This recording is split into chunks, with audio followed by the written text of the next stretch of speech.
তিব্বতের পূর্বাঞ্চলের দুর্গম পাহাড়ি এলাকায় গ্রাম ঝোঝায় দাঁড়িয়ে আছে এক বিস্ময়কর আঙুর গাছ, যা 4 শতাব্দীরও বেশি সময় ধরে প্রকৃতির ঝড় তুফান শীত তাপ সহ্য করে টিকে আছে। পাহাড়ি মালভূমির শক্ত মাটিতে এর শেকড় গভীরভাবে গেঁথে আছে, আর ডালপালা যেন সময়ের নিজস্ব বলয়ে জড়িয়ে গেছে।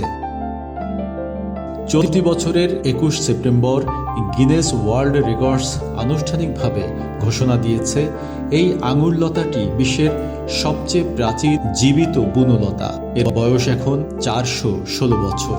প্রায় 8 মিটার উঁচু এই গাছের গোড়ার পরিধি 209 সেন্টিমিটার এবং কাণ্ডের ব্যাস 67 সেন্টিমিটার। চাংদু শহরে প্রাচীন ও ঐতিহাসিক বৃক্ষের 3য় পর্যায়ের জরিপের প্রথম গাছটি আবিষ্কৃত হয়। পরে চীনের সাউথ ওয়েস্ট ফরেস্ট্রি ইউনিভার্সিটির উড সায়েন্স রিসার্চ ল্যাবরেটরির বিজ্ঞানীরা এর বয়স নির্ধারণ করেন রিং অ্যানালাইসিস ও শারীরিক পরিমাপের মাধ্যমে।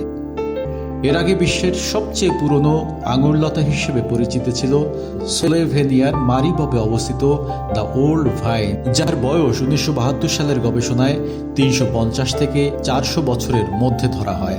তবে গাছটির কেন্দ্রীয় অংশ পচে যাওয়ায় সঠিক বয়স নির্ধারণ করা সম্ভব হয়নি।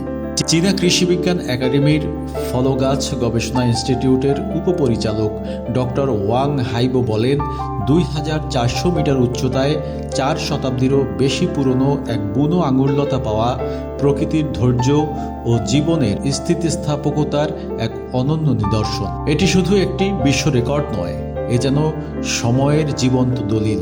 সাধারণত চাষ করা আঙুর গাছ খুব কমই 50 বছরের বেশি বাঁচে, আর শতবর্ষী গাছ পাওয়া বিরল। কিন্তু ঝোঝাং কাউন্টিতেই এখনও টিকে আছে 100 বছরের বেশি অন্তত 64টি আঙুর লতা।